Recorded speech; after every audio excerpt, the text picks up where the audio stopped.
Ever wondered why you're still single over 30? Like, you're a catch. You've got the looks, the brains, and the charm. So what's the deal?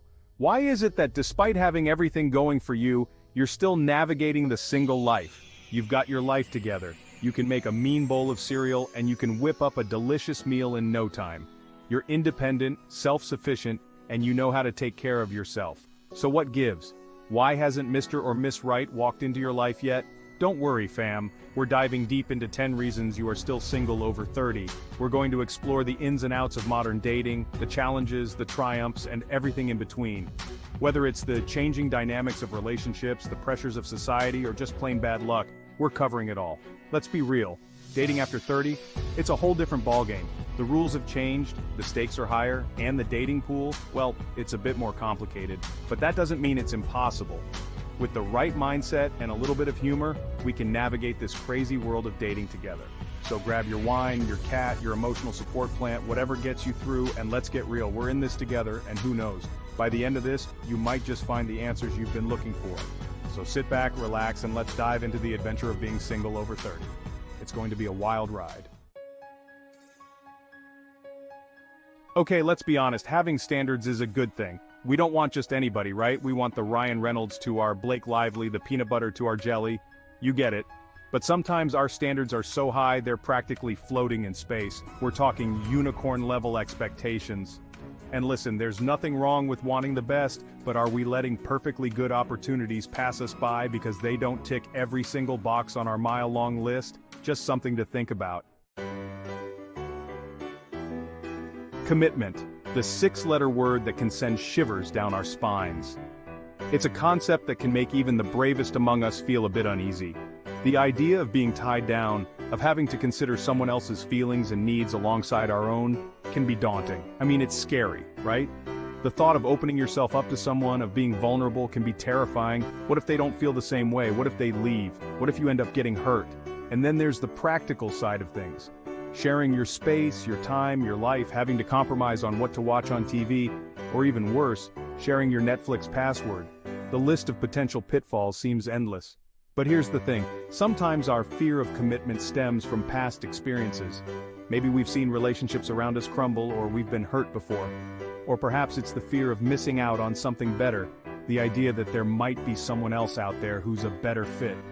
We live in a world where options are endless, and that can make it hard to settle down. The fear of making the wrong choice can be paralyzing. But what if, and hear me out, what if embracing commitment could actually lead us to the love story we've always dreamed of?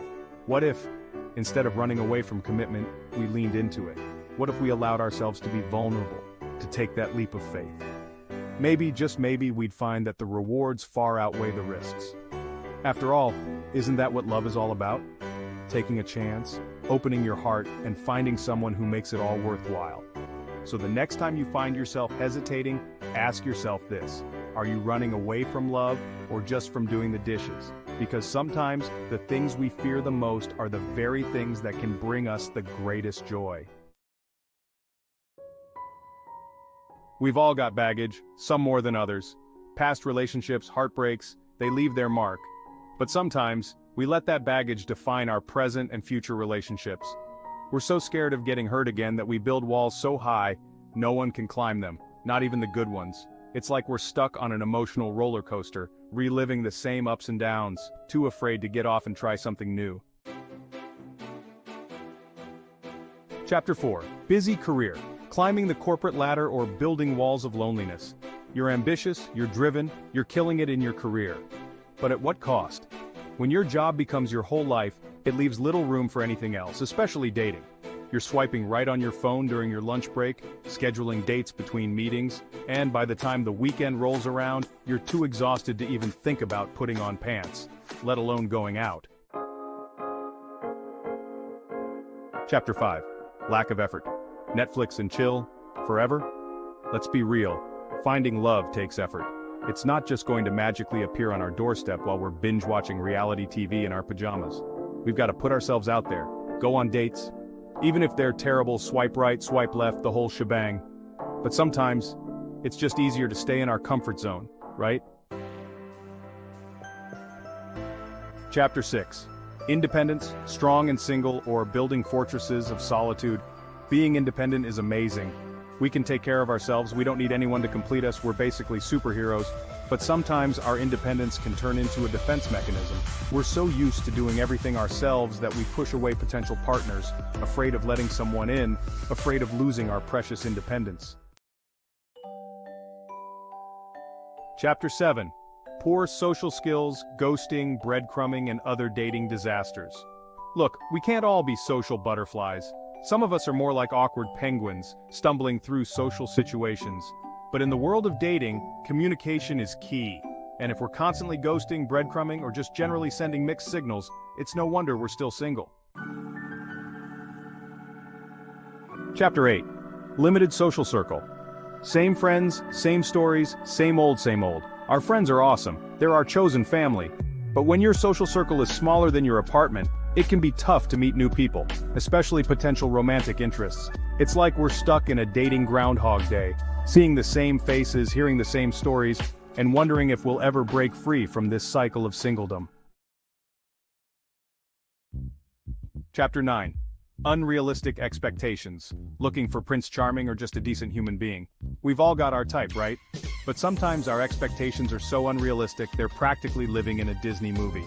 We're looking for Prince Charming on a white horse when we should be looking for someone who's kind, compassionate, and doesn't leave their dirty socks on the floor. Chapter 10. Fear of rejection. Putting our hearts on the line or hiding behind our phones. Putting yourself out there is scary. Rejection sucks, there's no way around it. But if we let fear control our lives, we'll miss out on all the amazing experiences life has to offer, including love. It's like we're hiding behind our phones, swiping left and right but never actually taking a chance, never actually putting our hearts on the line. Outrow single and thriving? So there you have it, 10 reasons why you might still be single over 30. But let's dive deeper into what it truly means to be single and thriving in your 30s. But remember, these are just possibilities, not guarantees. Everyone's journey is unique, and being single at this stage of life can be incredibly fulfilling. Being single over 30 isn't a curse. It's an opportunity to focus on yourself, to grow, and to explore new passions. It's a time to invest in your personal development and well-being, to build the life you've always wanted, free from societal pressures and expectations. You have the freedom to pursue your dreams and goals without compromise, and to find love on your own terms. When you're ready, you'll attract the right person who complements your life, rather than completes it. Did any of these reasons resonate with you?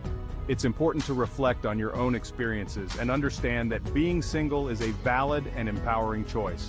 Let me know in the comments below.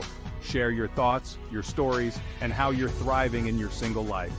Your journey can inspire others. And don't forget to like this video and subscribe to my channel for more dating advice, hilarious stories, and general life shenanigans.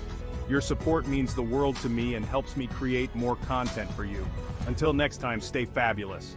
Embrace your journey, celebrate your independence, and remember that being single and thriving is a beautiful way to live.